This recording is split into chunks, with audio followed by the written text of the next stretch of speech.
بسم الله السلام الله عليكم ورحمة الله تعالى وبركاته. أنا وحنا كينغ سوفر واحد إذا ونسان دكتور كينغ سوفر ميديا ويا laba sano kadib waxaan dib u soo laabanay youtube-ka mar ay malaayiin Soomaali ah youtube-ka ay wada daawanayaan. Way ka fursado badan tahay markii King Solver uu joogay youtube-ka iyo hadda.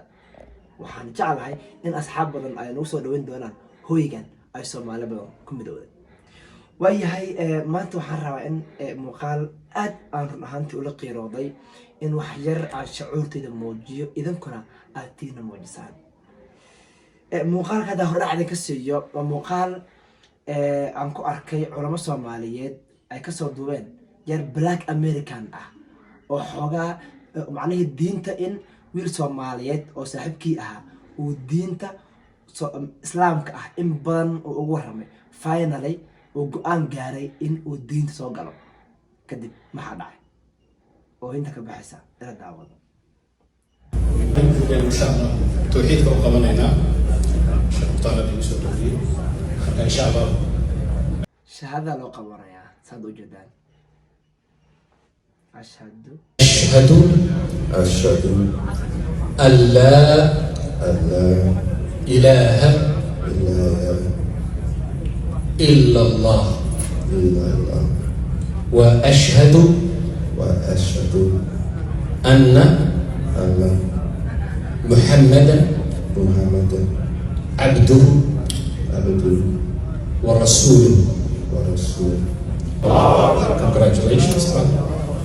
kadib muslimiintii dhammaan dadka ku jira meesha taagan waa Soomaali oo Mareykanka ku nool way hagareynayaan jacayl ay u qabaan ninkaas oo islaamka uu soo laaftay macnaha islaamka uu soo biiray laakiin wiilka uu ku dhagayo waxay ila daawada. These people are your brothers and sisters in Islam, inshallah. The brother.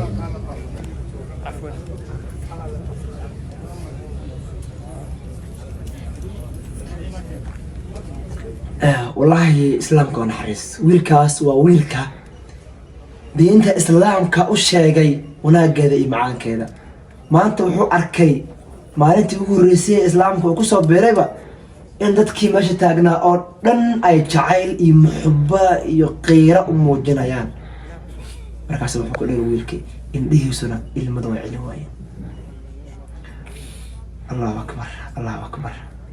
والله موقال كان حدا aan guriga soo galay run ahaantii in muuqaal duwata ma ahayn ujeedkayga laakiin marka muuqaalkan baraha bulshada ku arkay ayaan waxaa isir bal xoogaa asxaabtada la wadaag muuqaalkan ku farxad geliya fadlan like noo saar si muuqaalkeena uu u gaaro dad badan waa awoodda like ay leedahay subscribe-ka hanaga loobin asxaabtada la wadaag tani muuqaalka xiga asalaamu calaykum.